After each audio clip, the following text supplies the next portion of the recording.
Oui.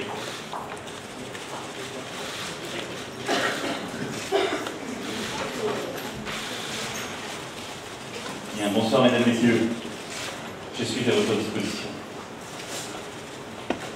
Bonsoir Monsieur le Président, William Dellier, Europe 1. Vous sortez d'une réunion d'urgence du G5 Sahel et vous avez évoqué un peu plus tôt dans la soirée votre volonté de mener des actions concrètes, militaires et policières pour démanteler les réseaux et les filières de passeurs, notamment en Libye.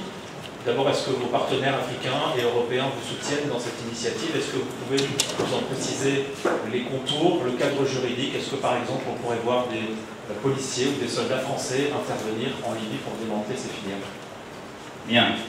En effet, comme je l'avais annoncé hier lors de mon discours à Ouagadougou, j'ai sollicité cet après-midi une réunion d'urgence suite aux images atroces que nous avons tous vues sur ce qui se passe en Libye et la traite humaine qui s'y opère. Cette réunion a associé l'Union africaine, l'Union européenne, le secrétaire général des Nations Unies, l'Allemagne, l'Italie, l'Espagne, la France, le Tchad, le Niger, la Libye, en la personne du président Sarraj.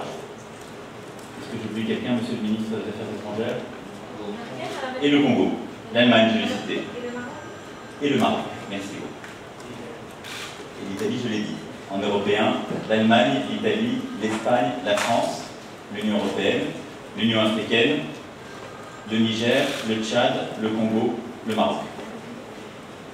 Et le secrétaire général des Nations Unies. L'objectif de cette réunion était de mettre en place des réponses de court terme, de moyen terme et de long terme pour régler cette situation atroce et intolérable.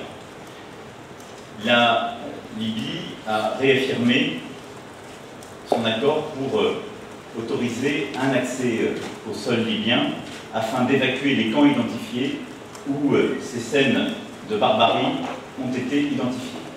Et donc partout sur le terrain, des scènes inacceptables ont été identifiées. La Libye et le président Sarraj a donné son accord pour qu'un accès puisse être assuré. Deuxième point, il a été décidé par l'Union africaine, l'Union européenne et les Nations unies, d'une part, d'un soutien accru à l'Office international des migrations, donc sous l'autorité des Nations unies, pour aider au retour de toutes les Africaines et les Africains qui le souhaitent vers leur pays d'origine. L'Union africaine a déjà effectué une mission sur place, en plusieurs temps, identifié plusieurs ressortissants africains qui souhaitent retourner dans leur pays et qui commençaient à prendre attache avec ces pays d'origine.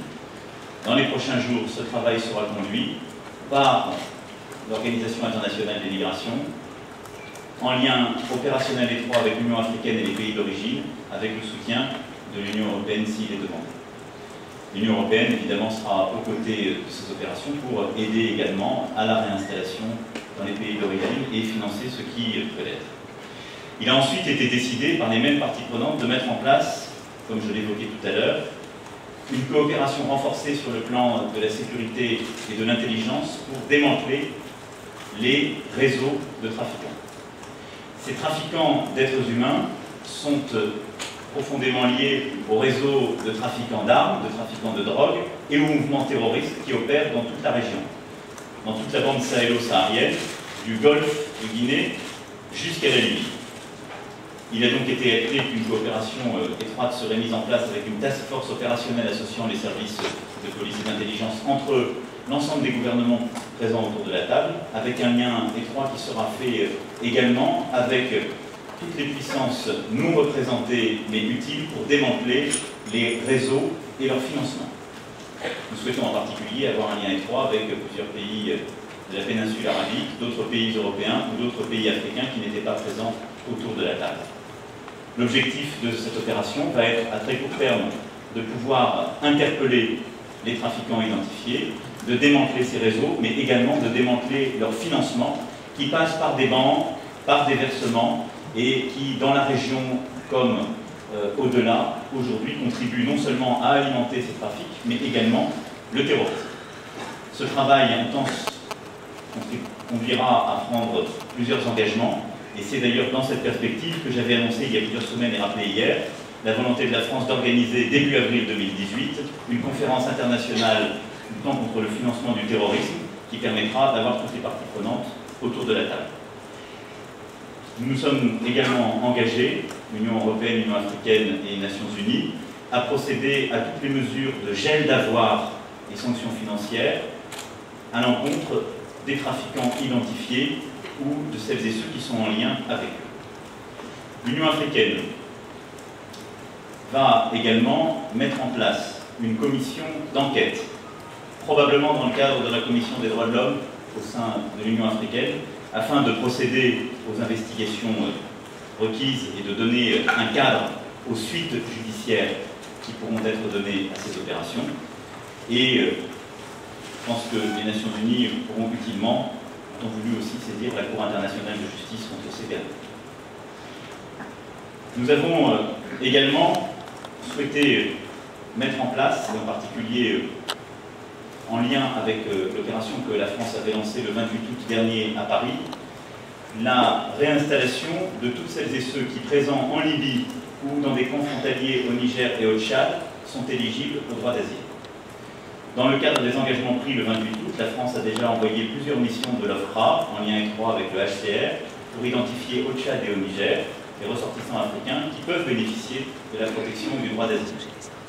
Nous avons d'ailleurs invité tous les pays européens à faire de même, ce qui permettra là aussi de prévenir des situations atroces, d'en régler certaines pour celles et ceux qui peuvent bénéficier du droit d'asile dans un cadre strict, celui des listes fermées du HCR. Nous avons ensuite décidé de mettre en place une communication volontariste à destination de la jeunesse, mais plus largement de l'ensemble des Africaines et des Africains, pour dénoncer les traites qui sont aujourd'hui faites en Libye et décourager toutes celles et ceux qui ont parfois cédé aux sirènes de ces passeurs. Il y a aujourd'hui, dans nombre de pays de l'Ouest, une propagande qui s'est installée, nourrie par ces passeurs, nourrie par ces trafiquants, nourrie également parfois par ceux qui font vivre le terrorisme, qui promettent monts et merveilles à une jeunesse qui parfois cède à ces promesses. Il est donc important que nous développions une communication volontariste pour dénoncer ce qui se passe et évidemment accompagner celle-ci d'une action volontariste en termes de développement, d'installation d'activités économiques durables. C'est l'objet à la fois des engagements que j'ai pris hier avec vous et de la discussion que nous avons pu avoir lors du sommet. Enfin, nous avons réaffirmé notre volonté de finaliser les accords entre les différentes parties prenantes de la situation libyenne sur la base de la feuille de route présentée par le représentant spécial du secrétaire général des Nations Unies, Hassan Salamé, en septembre dernier à New York.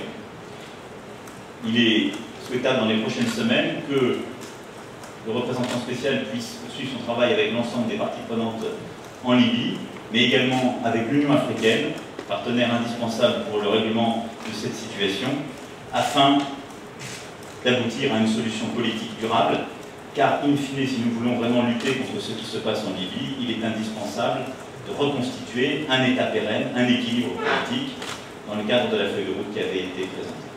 Voilà rapidement brossé les conclusions auxquelles cette réunion d'urgence que la France avait sollicitée nous permet d'arriver.